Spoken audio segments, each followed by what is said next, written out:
If you are visiting the Estonian capital of Tallinn for the very first time, be sure to watch this video because in it, I'm going to be sharing everything you need to know to have the best trip ever. Now, in case you're new here, hi, I'm Christina from happytowander.com. And this channel is all about practical travel advice from someone who's been there, done that, so be sure to like and subscribe if that sounds like your kind of thing. I've personally been to Tallinn twice now, and honestly, it is such an underrated city, and I'm really excited for you to discover it for yourself. Now, let's start with some Tallinn travel planning tips. In terms of where to stay, do aim to stay in or at least very near to the Tallinn Old Town for the most pleasant experience. Outside of the Old Town area, I do have to say there doesn't seem to be a ton to do for tourists, and so I think staying close to this area really makes sense, especially if you want to be able to walk to most of the main sites of interest. My first visit to Tallinn, the city box Tallinn, was actually really perfect. It's not in the Old Town, but really walkable to both the Old Town and also the ferry terminal. So I can definitely recommend that if you don't want anything fancy and don't mind maybe a smaller room.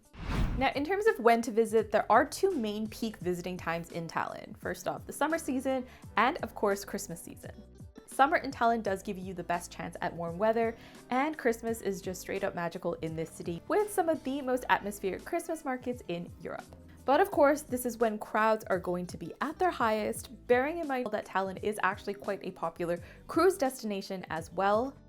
That said, I do have to say, Tallinn's peak season crowds are honestly nothing like you'll see in other major tourist hotspots across Europe, so even visiting in peak season is very manageable. But do time your visit for spring or fall for more pleasant temperatures, fewer crowds, and of course, lower prices.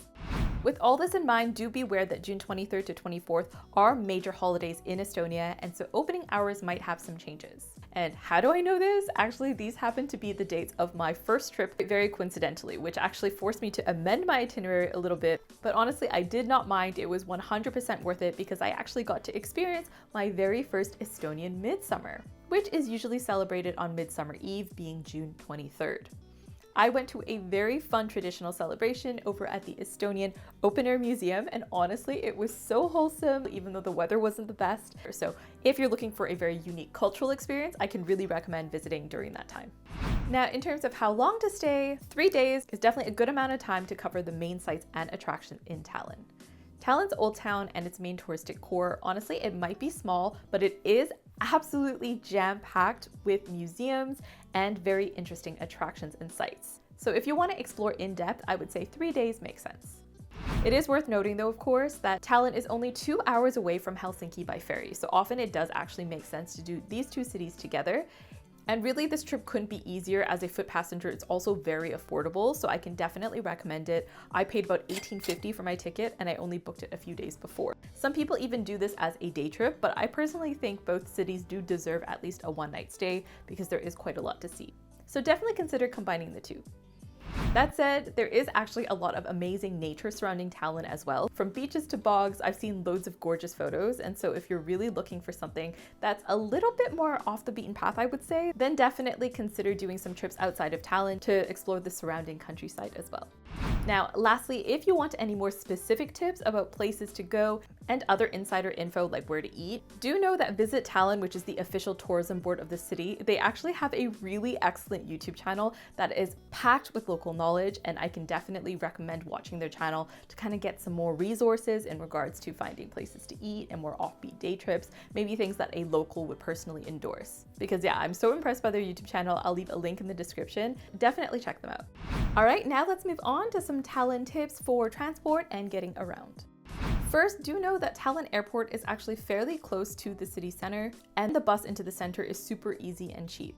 From baggage claim, you just follow signs for public transport, and then it's going to bring you into this tiny bus bay area where you can get tickets from an electronic kiosk. As far as I could tell, it was also possible to just pay with a contactless card. Once you board, you can just tap it and go. So that could be a very convenient option as well. The only thing about public buses though is that they are cheap, but they don't actually have any designated space for luggage as far as I could tell. Smaller suitcases though aren't an issue if it's not too busy, and they can actually slide pretty easily underneath some of the seats if you need them to. And the public buses in Tallinn are amazing. They are super clean. They even have USB charging ports, so really good. Now, as another tip for covering longer distances though, Bolt is a very affordable option for ordering rides around town. Now, this is kind of a local version of Uber or Lyft.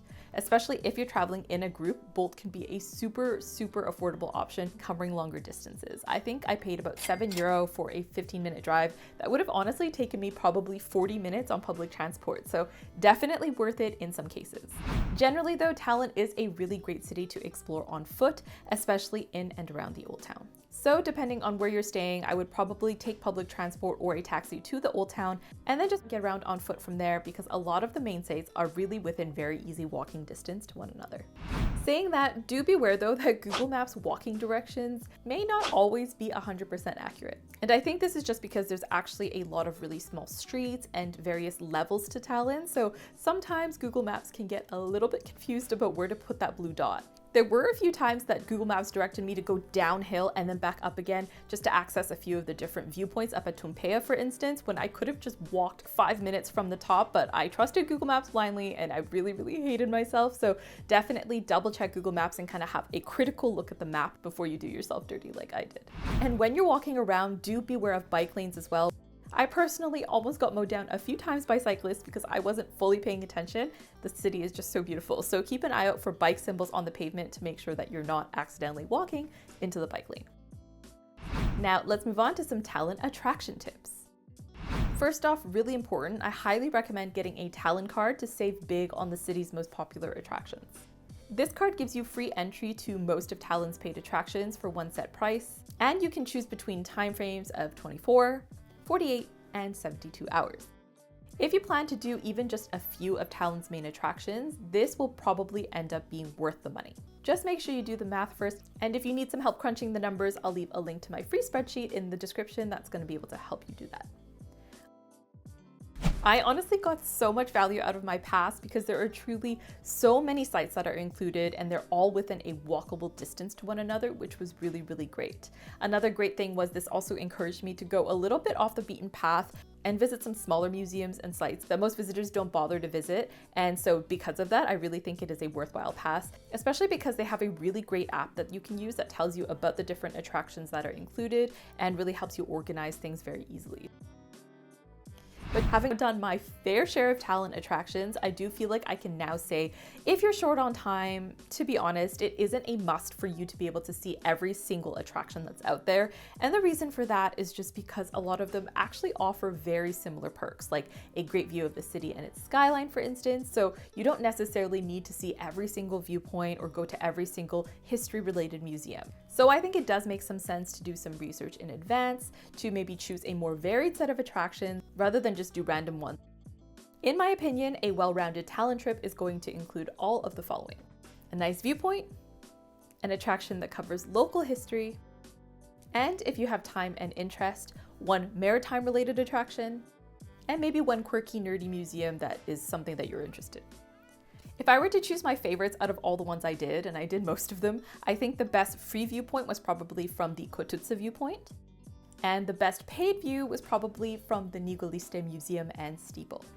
Not just because this is one of the best views that requires zero climbing thanks to its elevator, but also because the viewing platform itself is very spacious and comfortable, with plenty of room for you to actually enjoy the sights, unlike others like the City Hall Tower, which is honestly very tiny and claustrophobic feeling. The Estonian History Museum was probably my favorite one about local history because it offers a super engaging and immersive overview of Estonian history, which I personally didn't know a ton about, so that was really interesting. And for maritime history, I really think Seaplane Harbor was just unreal. There are so many cool displays and artifacts to look at here, plus you even get to go inside a submarine, which I think is really awesome. You could easily spend half a day, a whole day there. I should say though, one of the best things about Tallinn, and something that I personally really love, is just how many small museums it has to offer, covering all sorts of niche things. So definitely be sure to look into the different options and choose some really nerdy ones if you're interested. All the ones I went to were really good. Another thing to look into is that the first Sunday of every month is actually known as Museum Sunday, with many places offering free entry. So factor that in when you're making your travel plans because, you know, who doesn't like free museums? I do have to say though, if you have time, do try to venture beyond the Old Town and see some of the really cool neighborhoods that are literally just outside of the main city walls. While the Old Town is definitely the main highlight of Tallinn, there are some other really nice areas that are just outside that I really think deserve a mention as well. The Baltiama market, for instance, is a really cool spot to check out near the train station. This massive market has a bunch of vendors both inside and out, from fresh produce and butchers to ready-to-eat food stalls where you can actually try different types of cuisine. I went for a burger from Vlindburger or VLND Burger, which has won a few awards, and it was honestly really, really good. And from there, you can actually walk over to the Depot Food Street, where there's loads of murals and food vendors. And onwards to the Teleskivi Creative City, which is a really cool little area with public art pieces and little businesses, as well as the very cool Fotografiska Tallinn, which has some really, really excellent photography exhibitions that change throughout the year. So definitely worth going to, and it's a very cool place to grab coffee as well. Another area I can really recommend is kind of around the Kadriorg Palace. It's just a super peaceful green area with really beautifully landscaped parks, as well as the Estonian Art Museum known as Kumu, which is this massive museum with tons of art to see, so definitely worth the trip out. Now, finally, let's tackle some Tallinn tips for once you arrive. First off, do know that card payments are accepted pretty much everywhere in Tallinn, so there's no need for you to take out cash. In fact, my go-to travel-friendly card Wise was actually founded by 2 Estonians. So yes, they are very card-friendly over there, but I personally didn't observe too many card-only signs. So I do believe if you have cash, a lot of places will still accept it as well. It's just not super common that it'll be cash only. Now, you should also know that English is widely spoken in touristic settings, but learning some basics in Estonian would definitely be polite. Thank you, for instance, is aita, and hello is tere. Next, this is a little bit of a random one, but do know that kitchens do close a lot earlier than their stated opening hours online. And I know that this is a thing that happens worldwide, but this definitely caught me out a few times. Maybe it was just bad luck. So just bear in mind that the kitchen will often close at least an hour before the stated closing time and opening hours that are listed on Google Maps. So if you're hungry and you want to get food, then be sure to get there with plenty of time to spare. Another random but helpful tip is if you plan to buy any groceries during your time in Tallinn, as I learned the hard way, you actually do need to weigh your own fruits and vegetables and get a little tag printed out. I did forget that this can be common practice in some countries, so I forgot to do it, which was very confusing because most of the supermarkets there use self-checkout, and so I was just standing there and had no idea how to scan my bananas. So I was definitely on struggle street until someone came to help me. So yes, if you're shopping around the produce section, observe and look at what others are doing, maybe see if there's a scale to avoid embarrassment. Next up, tipping. You should know that tipping isn't expected to the same level as we expect in North America, but 10% more or less is quite normal for good service. Rounding up is often the simplest way to do this, and the way you typically tip isn't by leaving money on the table, but rather by saying, could you make it this total amount when you're paying by card or with cash? All right, thanks so much for watching. Be sure to like and subscribe for more travel videos just like this one, and I'll see you next time. Bye!